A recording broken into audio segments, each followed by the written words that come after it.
guys, let's go to the fort. I'll race you.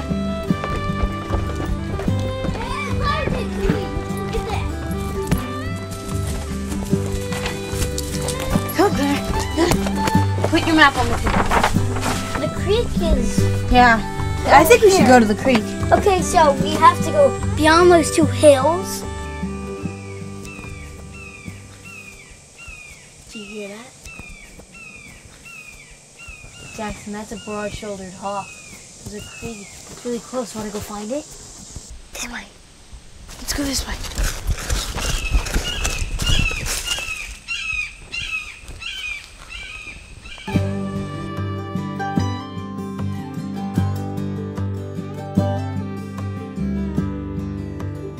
I love birds because they're so interesting. They are beautiful. They all have personalities. I think the reason that a lot of people have chosen birds as the symbol of the environment is because they have a sense of freedom. They can fly. They own the air.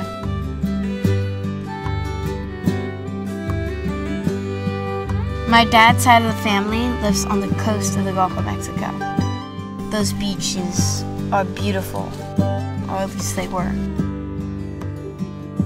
The animals there were amazing. The crabs that would pop out of the hole, scurry and plop back in, and the sanderlings that would go and hunt after them, and the brown pelicans, and the certain great blue heron, who I think has become one of my best friends. He'll go down into the water, take a fish, put it out, shake it, and swallow it head first.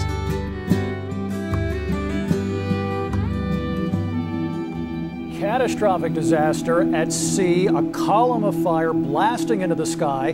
The explosion happened aboard a mobile offshore drilling unit called the Deepwater Horizon. More than 175 million gallons of oil have spewed into the Gulf. When I first heard about the oil spill, it broke my heart. My dad and my grandfather were talking on speakerphone. Olivia heard that it was spilling into the Gulf. They were as angry as could be because they grew up loving those pristine beaches and swimming in those waters and seeing those birds. After we spoke to my father-in-law, we had dinner, and Olivia, I had never seen her so upset. I actually started breaking down crying at the table, and I couldn't help it. The thought that was running through my head was, it's nesting season for the birds. What are we gonna do? She knew immediately that the brown pelicans would be feeding their babies, that they would not leave their nests. I knew those birds were going to be affected, and some of them won't make it. When the impacts first started coming to shore, the Audubon folks were meeting those boats. They were taking care of the crates while our transport vans were taking runs back and forth to the rehabilitation centers. So basically they were the front line first care treatment.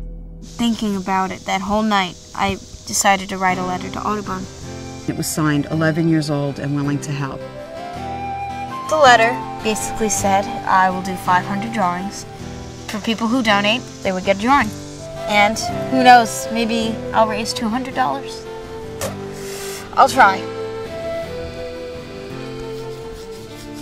I've drawn ever since I was a little girl, ever since I could hold a pencil.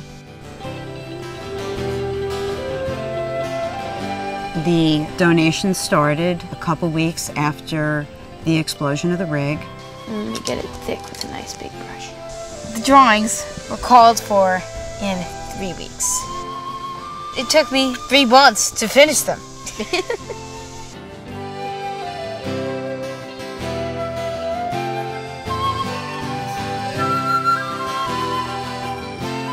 It was such a media whirlwind. First, it went to the Mobile Press Register.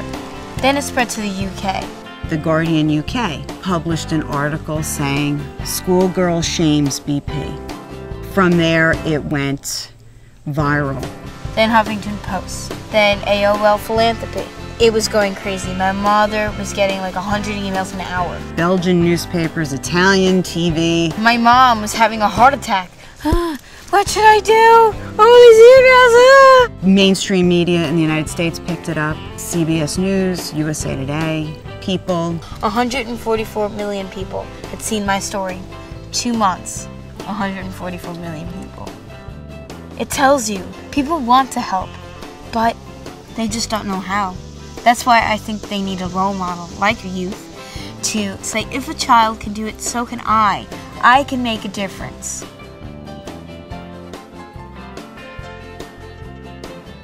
Olivia encouraged us to meet with our representatives in Washington, D.C. to advocate for alternative energy and the birds. We actually met with Ken Salazar. We should stop offshore drilling, stop relying on other countries. Have you ever seen a solar panel break down and it ends a whole ecosystem, destroys a whole way of life for people and animals? Have you ever heard of a solar spill?